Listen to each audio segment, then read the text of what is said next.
Hey there everybody, it's Willow Wolfe here from the studio, and we are going to be showing you how to do pat blended leaves with Artisan water mixable oil. The beauty of water mixable oil is that you can use it without the need for any toxic solvents. So for me, it's a great way to make sure that I'm not introducing any sort of toxic mediums into my environment. We're on Willow Wolfe premium oil painting paper. It's buttery smooth, beautiful, accepts the oil in a lovely way. And our new Wave Art Posh palette, which is a must-have in the studio. We're using Callia artist brushes, which our synthetic brushes here are made with a really, really unique blend of synthetic that feels like natural sable, so it's very soft for blending. The technique we're going to be doing today is called pat blending. It's great for getting really soft transitions between values.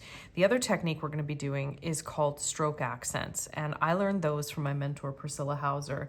They're a really cool way to get additional accent colors and extra highlights and shadows onto your leaf. So we're going to brush mix, and what we're going to do is we're actually going to start with our dark value, and by establishing the darks on the leaf, I'm just going to take away this excess paper and I'm going to turn it upside down. Sometimes I find it easier to see what I'm doing when it's upside down. And of course I have a piece of paper towel sitting in front of me because I'm going to use that to clean my brush. When I'm blending, I don't use any mediums or water. I want the paint as it comes out of the tube because that thickness is what allows us to blend really, really smoothly. So I'm going to take sap green plus a little bit of black. And we're just brush mixing. Now, if you're doing a lot of leaves, I always suggest you use your palette knife so you don't get too much paint up in the ferrule of your brush. But for something like this, we're just gonna show step one.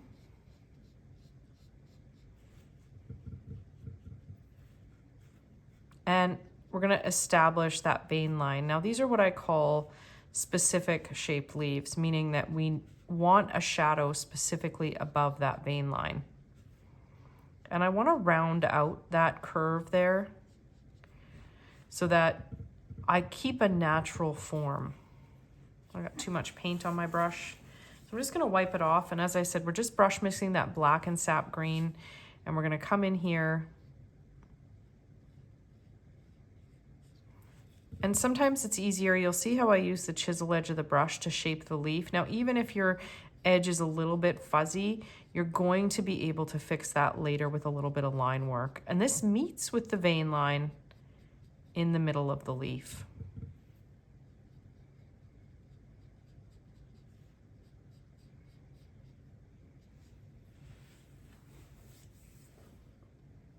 We're going to wipe the brush. And then what we're going to do is we're going to take just a little bit of sap green on its own. And you'll notice I'm creating what's called a loading zone here. So if you've taken any of our beginner oil classes, we talk a lot about kind of where to put your color, how to load the brush, and the basics that you need. And we're gonna come in and we're gonna come beside this color.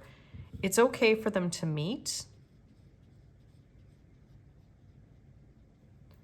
but I don't wanna blend them yet.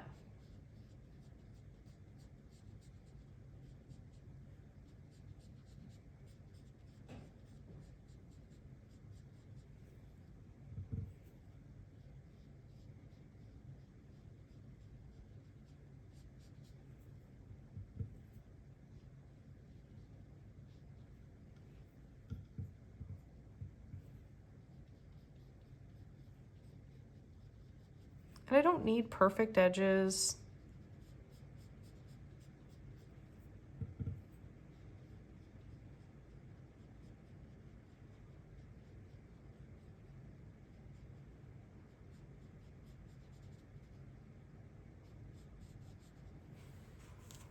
We're gonna wipe the brush between the folds of the paper towel, and I'm just gonna take some yellow. I really want you to make sure that you can see how dramatic this is. Now, in our minds, what we're imagining is that more of this leaf is showing than this part of the leaf. Sorry, more of this side of the leaf is showing than this side of the leaf.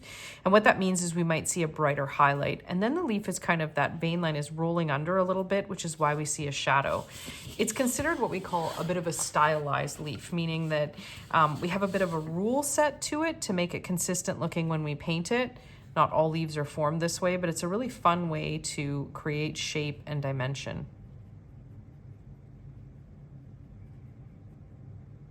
We're just gonna get a little bit of light on this far side, and smooth out that top there.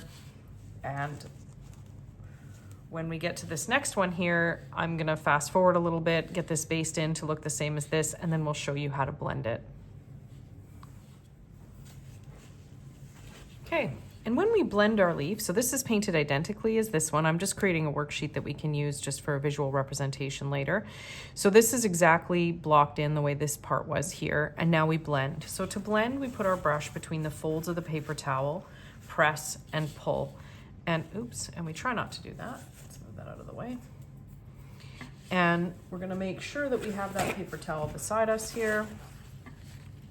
Half on one color, half on the other, we're gonna blend the light. And we're not blending this vein line where the light and the dark meet. We're only blending here where the light meets the medium. And you can see I'm just walking that color in and out a little bit. Half on the light, I'm gonna get the paint out of the way here, half on the dark. Now, oil paper is still a bit porous, so it does soak in a little bit quicker than prepped canvas would. There are some ways that you can prevent that soaking in a little bit. I'm fine painting right on top of it, but if you find it soaks too fast and dries, you can put a barrier coat on your oil paper first. You can find that information on our website.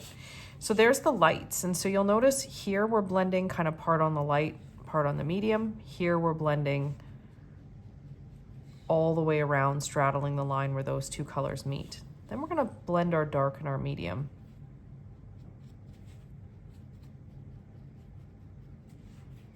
Blend it there. Half on the dark, half on the medium beside it. Harder to see on this side. So now we've got a soft effect there, and what I'm gonna do is I'm actually just gonna take nothing on the brush. I'm just gonna re-smooth out that vein line. So we leave it crisp here. Now what we're gonna do is we're gonna do all the same steps here on this one, and then when I come back, what we'll do is we'll show you the next steps.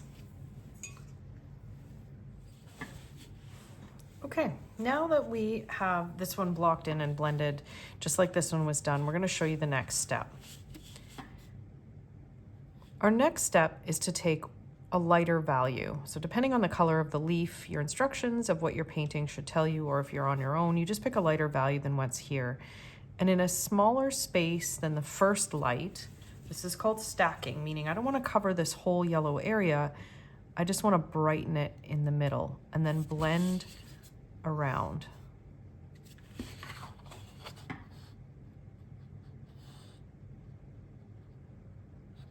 That gives us just an extra little bit of highlight. It adds some additional blending.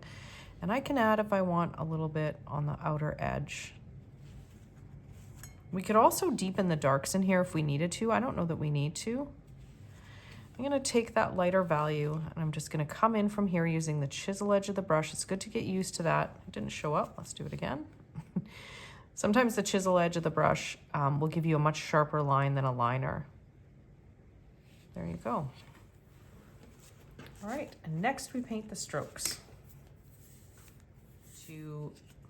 Our next step is the stroke work, and I'm gonna pick a color called Permanent Rose, which is a beautiful, beautiful color, and I'm gonna pick some phthalo blue. And what we often do with these strokes is we pick a color that's also in the composition. So if I happen to be painting a pink flower, I might have some reflected light of some tones of pink hitting the leaf, and that's kind of what it's intended to symbolize. On the opposite side, I often just go with an addition of the highlight color to add some depth and dimension. So I probably won't use both of these, but I've got them both out because they're two really, really common colors that I use for this side of the leaf. Now, often in nature, we'll see what's referred to as a reflected light, and I usually use a very light blue. I'm just going to show you what that looks like. It's almost a electric blue or turquoise blue. It would be a phthalo plus white, or you could use cerulean plus white.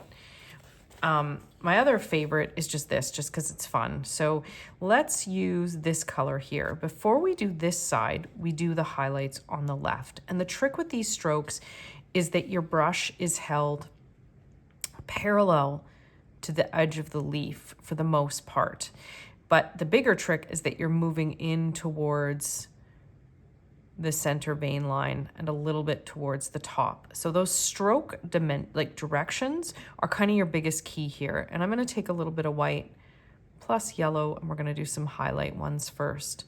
So I'm going to start in the highlight area, and I'm just going to touch and lift. Now I've picked up a lot of green because your paint is wet underneath, and these take practice. So that's why we've done a worksheet here, is for you to be able to kind of take a look at this and do some practice. I'm going to come beside it, but I often leave a little bit of space between two because it's nice that it shows. It almost looks like you've got little veins coming out from here. And the biggest trick is that we're lifting fairly quickly. Touch, pressed, lift. And you'll notice it's almost like an S stroke coming in towards that vein. Not very dramatic. Now this, I might cover this little opening here, do another one. It looks kind of, I'm going to just, there we go. And just a little bit there. So super light pressure, super light pressure. You could even come down and just kind of look at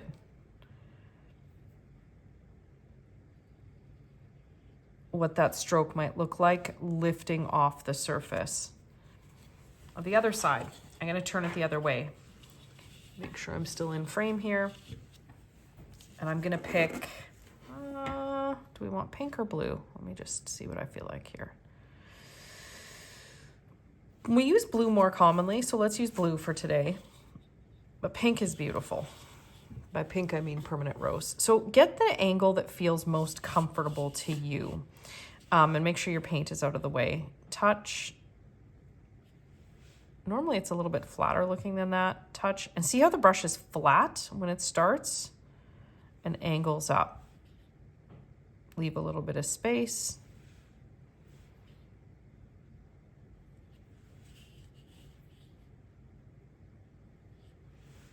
There we go. So it's coming in from this side on this one and in from the opposite side on this side.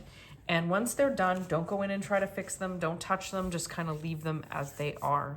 So that's your demonstration of stroke leaves. Probably one of my favorite fun leaves that gives a little bit of the freedom to have any accent color that you want in order to tie the leaves into your design element. A lot of people just leave their blended leaves, pat blended leaves like this, which gives you really beautiful soft transitions, but this is just a fun element that you can practice, play with, and implement where you see fit. Thanks everybody, and have a great day.